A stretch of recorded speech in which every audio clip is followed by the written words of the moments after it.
Brasilinas e brasilinos, preparem o balde de pipoca, escondam o remédio da pressão e venham comigo para o abismo, porque hoje vamos falar de mais um dia histórico no Bananinho.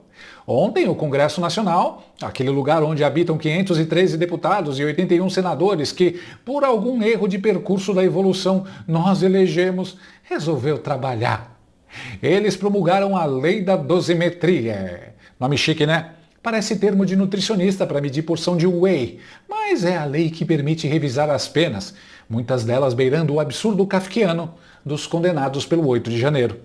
O Lula, o nosso querido bebum de Garanhuns, o ex-detento que virou síndico, tinha vetado a lei. Óbvio, ele adora uma vingancinha estatal. Mas o Congresso, num raro momento de espinha dorsal, derrubou o veto. Foram 318 votos na Câmara e 49 no Senado. Uma surra democrática. Errada a votação. Vai abrir. Só um minuto. Só um minuto. Sim, 24, não 49. Vocês estão vendo um total de 73, um quórum de 74. Então, o Senado também, Câmara e Senado rejeitam o veto do presidente Lula, tá? O texto vai seguir para a promulgação. O povo eleito falou: queremos revisão. E foi aí que o nosso Lorde Voldemort de capa preta entrou em campo com as travas da chuteira direto no pescoço da Constituição. Mas antes de falarmos do skinhead de Brasília, a gente precisa passar pela análise mais profunda e intelectualizada do dia. A análise da comentarista da Globo News e assistente de palco oficial do Lula, Andréa Saci. Sim, aquela que só consegue pular com a perna esquerda e sempre cai para o mesmo lado. Essa lei abrindo caminho, então, para beneficiar a pena do ex-presidente Jair Bolsonaro. Desde que a gente acompanha esse debate que agora virou lei, eu sempre disse aqui, desde o ano passado, isso aí é uma continuação da tentativa do golpe, que eles estavam tentando. Isso aqui é um golpe, né? Isso aqui, para mim, muito claro. Porque como é que tem uma decisão da justiça, além de ser uma afronta ao judiciário, tem uma decisão, está transitada em julgado, dizendo o ex-presidente Jair Bolsonaro tentou um golpe de Estado. Aí vem o Congresso e diz, não, a gente tem um caminho aqui, ó. Vamos, sabe o que eles disseram? A gente não acha que ele fez aquilo. Tudo para marcar a posição. Tudo porque eles estão tentando proteger o grupo político deles. Isso aqui é uma vergonha, Daniel. Você falou disso aqui desde o ano passado e as pessoas falam, eles vão ter coragem. Coragem não falta. Infelizmente, é coragem para fazer esse tipo de coisa aqui. Olha que espetáculo da natureza! A Andréa Saci, essa militante que usa um crachá de jornalista para disfarçar o uniforme da juventude petista, finalmente descobriu o que é um golpe. Vejam bem a lógica dessa mente brilhante. Quando o STF abre inquérito sozinho, vira juiz, vítima e carrasco ao mesmo tempo? Democracia. Quando um ministro sozinho, de terno e com a caneta cheia de ódio, bane uma rede social de 20 milhões de brasileiros? Instituições funcionando. Quando todos os processos sensíveis caem milagrosamente no colo do mesmo relator? Sorteio tecnológico. Mas, quando o Congresso Nacional, o poder que representa o povo, usando uma ferramenta que está escrita na porcaria da Constituição, derruba um veto presidencial, aí, meus caros, aí É golpe! entenderam? Na cabeça da Saci, o Congresso votar é um atentado terrorista. A tradução é simples, ela só fala em golpe quando o alvo é o cercadinho do patrão dela. Quando o alvo é o STF, ela abaixa o tom, abaixa a cabeça, balança o rabo e publica.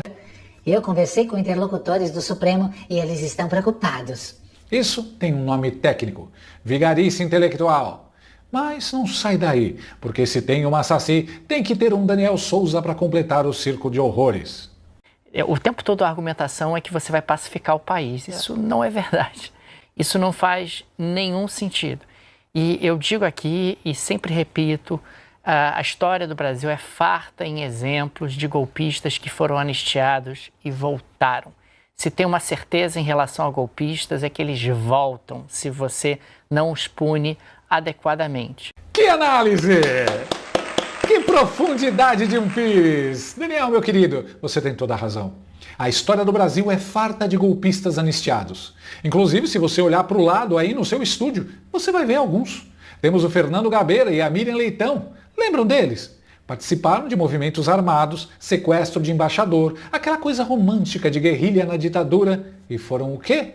Anistiados. Hoje vivem no bem bom, ganham salário em dólar na Globo e dão sermão sobre democracia, como se fossem a Madre Teresa de Calcutá.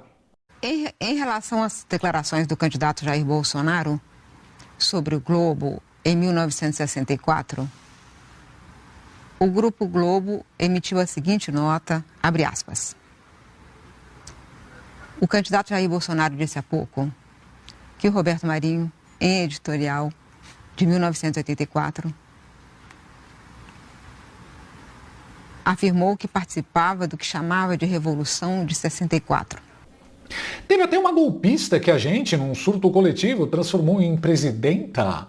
A Dilma, estocadora de vento. O work alcoólico, o work alcoólico, o work alcoólico, o work alcoólico, o work alcoólico. Em 1970, ela estava no VAR Palmares, um grupo especializado em expropriação, roubo, para quem fala português, de bancos. Foi anistiada, virou presidenta. Para a Sadi e para o Daniel, isso é uma reparação histórica maravilhosa. Mas, se o Congresso de 2026 vota para rever a pena de uma tia do interior que quebrou uma vidraça, aí é o ressurgimento do Terceiro Reich. A seletividade dessa gente é tão porca que chega a dar náusea. Aí chegamos ao grande finale. O PSOL, aquele partido que ama o povo desde que o povo mora no Leblon e fume maconha orgânica, entrou com uma ação contra a lei da dosimetria. A ABI, a Associação Brasileira de Imprensa, ou melhor, Associação Brasileira de Inutilidades, entrou com outra. O PT entrou com mais uma. E aí, o sistema do STF, aquele algoritmo puro, santo e imaculado, fez o sorteio.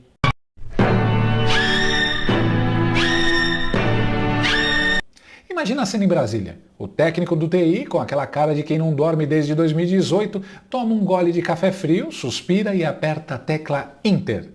O sistema processa. Os nomes dos 11 ministros passam como se fosse um caça-níqueis de Las Vegas. Barulhinho de cassino, plim, plim, plim. E para quem vai...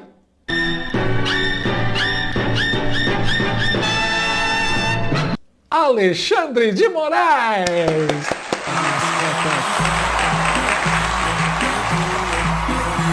Nossa, que surpresa! Diria o Xandão, fingindo uma modéstia que ele não tem nem no DNA. Ah, não, meu! Puta muito injusto, meu! Sei não, né? Mas eu acho que o sorteio de processos no STF está sendo feito pela máquina de cassino do Tayaya.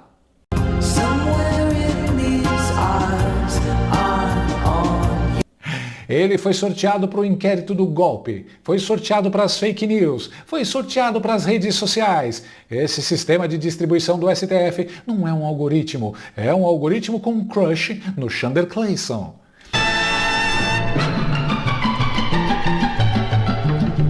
É um imã de processos que só aponta para o norte da careca.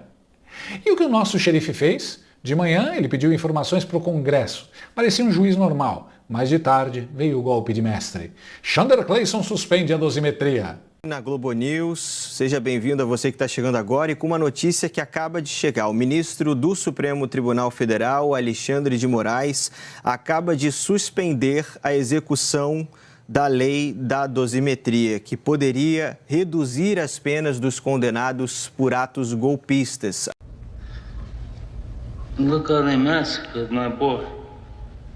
Tradução, para quem não fala juridiquês autoritário, a lei foi aprovada pelo Congresso, ela está em vigor, ela é válida, mas Xander Clayson simplesmente decidiu que não vai aplicar. Ele olhou para o Congresso e disse: Vocês votaram? Que fafo! Agora senta lá e olhem eu ignorar tudo o que vocês fizeram! Todo mundo que sabe que a gente está no meio de uma ditadura imaginava que isso, se não era provável, era bem possível. Meus amiguinhos, peguem o lenço umedecido, porque o xerife de Brasília acaba de disparar mais um jato de desprezo. Aquele escarro jurídico bem viscoso, direto na cara de cada brasileiro e de cada parlamentar que ainda nutre a ilusão de que manda em alguma coisa naquele quadradinho de Goiás.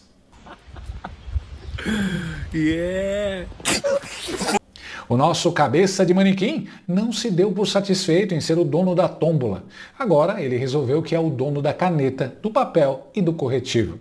Ele simplesmente suspendeu a lei da dosimetria. Olha que coisa fantástica. 513 deputados e 81 senadores, pessoas que tecnicamente foram eleitas para representar a vontade do povo. Eu sei, é difícil de acreditar, mas está na teoria.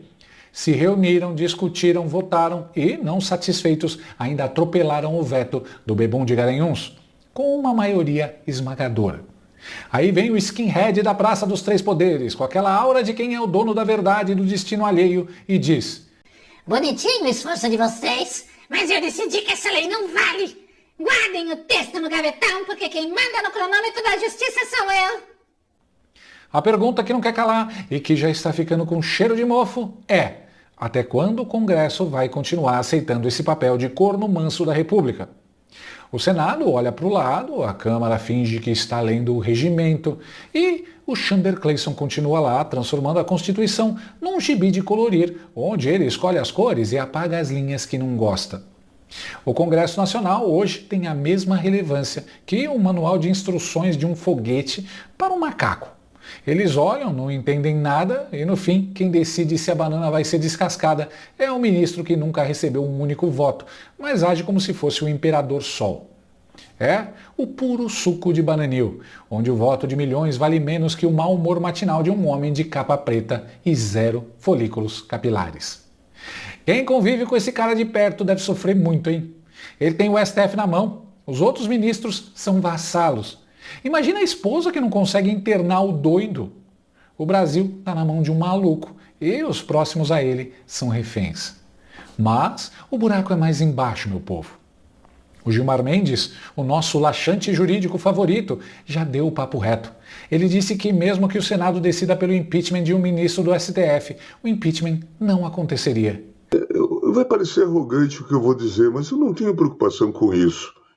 Uma coisa é campanha, outra coisa é o exercício de cargo. Não é fácil instaurar um processo de impeachment contra um ministro do Supremo, até porque precisa de ter razões. E se houver razões, o processo vai tramitar com a maioria que nós, inclusive, estabelecemos, deixamos bem claro, que tem que ser de 2/3. O Senado é o único poder que, segundo a Constituição, pode julgar o STF. Se o Senado votar e caçar o ministro, acabou. Mas o Gilmar avisou que eles dão um jeito de anular. Ou seja, o STF pode anular o que o presidente faz. O STF pode anular o que o Congresso faz. Mas ninguém, absolutamente ninguém, pode tocar neles. Eles não são juízes, são deuses olímpicos que usam capa preta para esconder que não tem voto, mas tem o chicote. Resumindo a ópera bufa: 1. Se o STF anula uma lei do Congresso, é controle de constitucionalidade. É lindo. 2. Se o Congresso usa a Constituição para derrubar um veto, é CAP! 3. Se o Senado tenta usar a lei contra um ministro, o Gilmar diz que não vale. Vocês entenderam agora o que é uma ditadura do judiciário ou eu preciso desenhar com giz de cera no chão da Praça dos Três Poderes? E o mais triste, brasilinas e brasilinos, é saber que a reação vai ser a de sempre. O Congresso vai soltar uma nota de repúdio indignada no X, que o Xandão vai bloquear de novo se der vontade.